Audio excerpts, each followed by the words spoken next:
Three Santa Clauses, a Forbidden Palace, and Rootin' Tootin's Diamond. Welcome everyone. This week we're going back to 1949 for an American slapstick comedy short called Malice in the Palace, starring the Three Stooges, Mo Howard, Larry Fine, and Shemp Howard. And this is directed by Jules White. Our story begins somewhere in the Orient with the Three Stooges, Mo, Larry, and Shemp. The Stooges operate a Middle East restaurant called Cafe Kasbah Bah. Entering the restaurant are patrons Hassan Ben Sober and Jinnah Rumma, anxious to receive a map from Hafadallah. Since Hafadallah is late, the patrons demand service from the bumbling servants, resulting in a culinary incident when their spaghetti inadvertently splatters onto the patrons' faces.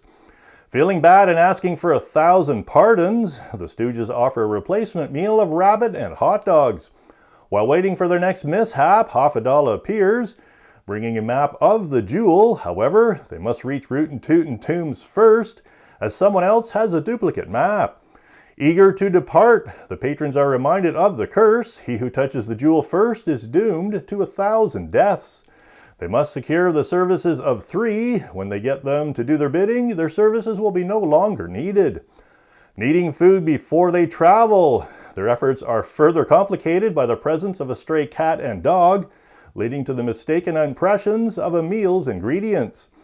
Needing the Stooges' services, the patrons are revealed to be thieves, aiming to pilfer a valuable jewel from the tomb of King Rootin' Tootin'. Next, a message has been sent to Sober. "You are late. I got the diamond. You got the gate. Signed, Emir of Schmo." Sober and Rumma think they are ruined, with Sober stating, "I could have quit my job as doorman at the Oasis." The Stooges send Sober and Rumma out their door. Despite their unwitting involvement, the Stooges become aware of the scheme and endeavor to prevent it, wanting to ultimately reclaim the jewel from the Emir of Schmo's possession. After studying the map, disguised as a trio of Santa Clauses, the Stooges arrive by sleigh and infiltrate the Emir's palace. So, are the Stooges hindered by a formidable palace guard? Do the Stooges find the Schmo wearing the jewel, but have to steer him away from his comic book? Or do flying fruit and a menacing palace fountain save the day and render the Stooges a king's ransom? Released September 1st, 1949, this is the 117th entry in the series, released by Columbia Pictures, starring the comedians. Our film was directed and produced by American film director and producer Jules White, best known for his short subject comedies starring the Three Stooges and other comedians, including Buster Keaton. 87% of Google users like this movie, stating, "Great Three Stooges Shemp short. This short is full of great sight gags and one of the funniest Three Stooges episodes ever." Yes, it is. And I did another great Three Stooges short on my channel. Please click the link for An Ache in Every Steak from 1941. And our trivia question this week: was there a regular amongst the Stooges in our short film? Was there a regular amongst the Stooges in our short film? So a little more history and the answer to our trivia question coming up next.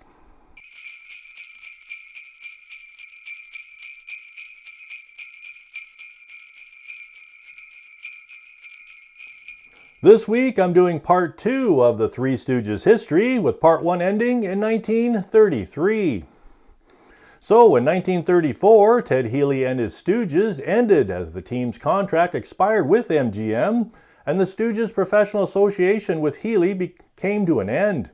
That same year, the trio, now officially named the Three Stooges, contracted with Columbia Pictures for a series of 2 reel comedy short subjects.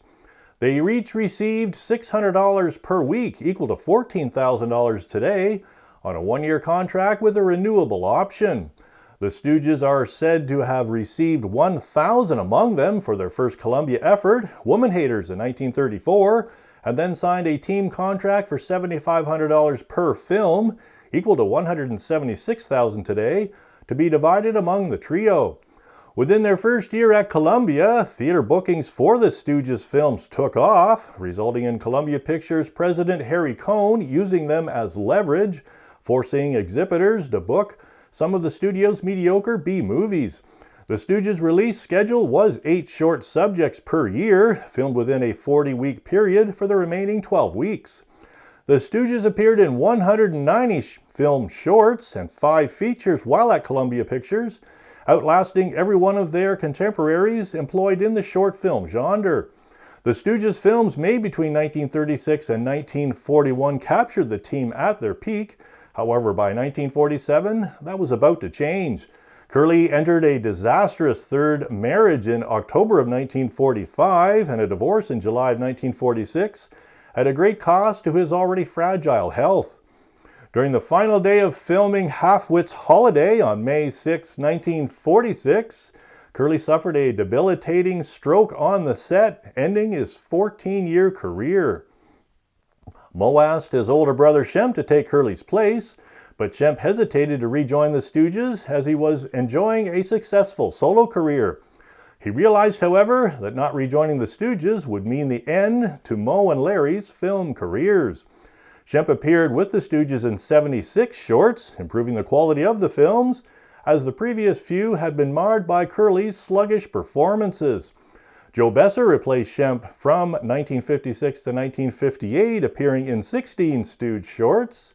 An additional 40 shorts hit the market in 1959 with Joe Dorita on board. And by September of 1959, all 190 Stooge shorts were being broadcasted on television regularly.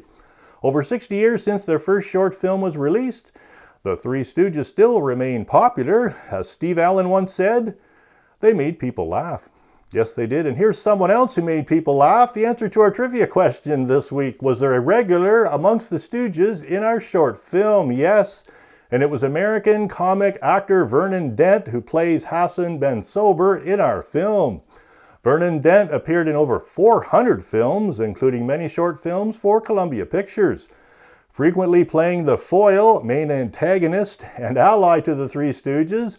Out of the 190 shorts the Stooges made from the studio released between 1934 and 1959, Vernon got a poke in the eye or a pie in the face in 96 of them. Dent joined Columbia Pictures' short subject department in 1935 and achieved his greatest success there. Away from motion pictures in the late 30s and early 40s, Vernon owned and operated a soda fountain and refreshments concession at Westlake Park in Los Angeles. Retiring from performing in 1954, Vernon Dent became a lifelong friend of Shemp Howard. Pretty cool.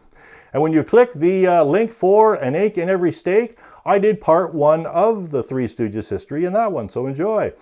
A big thank you to my viewers and subscribers and everyone viewing this week having fun. Happy holidays, everyone. We'll see you soon.